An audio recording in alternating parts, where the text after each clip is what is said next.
আজকে ফখরুল সাহেব বলেছেন মৌলবীদের কোনোদিন ক্ষমতা আসে নাই, আসার সম্ভাবনা নাই। আমি ফখরুল সাহেবকে বলবো, আপনি মৌলবী হিসাবে মৌলবাদী বলে কাকে মিন করতে চান? কে মৌলবাদী? হিন্দু মৌলবাদী, খ্রিস্টান মৌলবাদী, বৌদ্ধ মৌলবাদী, না মুসলিম মৌলবাদী? ইসলামী মৌলবাদ জিন্দাবাদ, জিন্দাবাদ।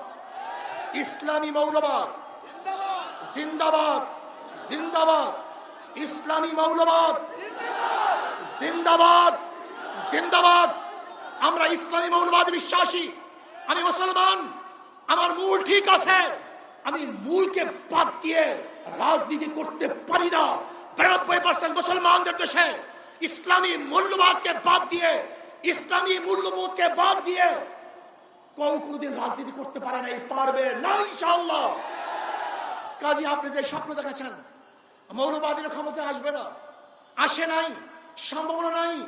আর আমি উল্টো দেখছি, ইনশাআল্লাহ আগামী বাংলাদেশ ইসলামী মৌলবাদীদের বাংলাদেশ, আগামী বাংলাদেশ কোরআন ও সুন্নাহর বাংলাদেশ, আগামী বাংলাদেশ এদেশের স্বাধীনতাকামী মানুষের বাংলাদেশ, আগামী বাংলাদেশ হবে বৈষম্য বিরোধী বাংলাদেশ। এখানে ধনী গরিব, শিক্ষিত মূর্খ, মুসলমান, হিন্দু, খ্রিস্টান, যে জেলে, তাঁতি, কামার, মজদুর, যেই সমস্ত ব্যক্তি যেখানে যেইভাবে শ্রম দেয় না কেন, প্রত্যেকের অধিকার বাস্তবায়নের বাংলাদেশ। এখানে পুরুষদের অধিকার বাস্তবায়নের বাংলাদেশ।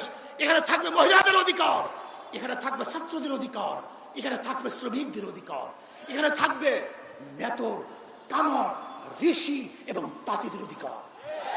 এই বাংলাদেশ সবার বাংলাদেশ, এখানে ভেদাভেদ থাকবে না।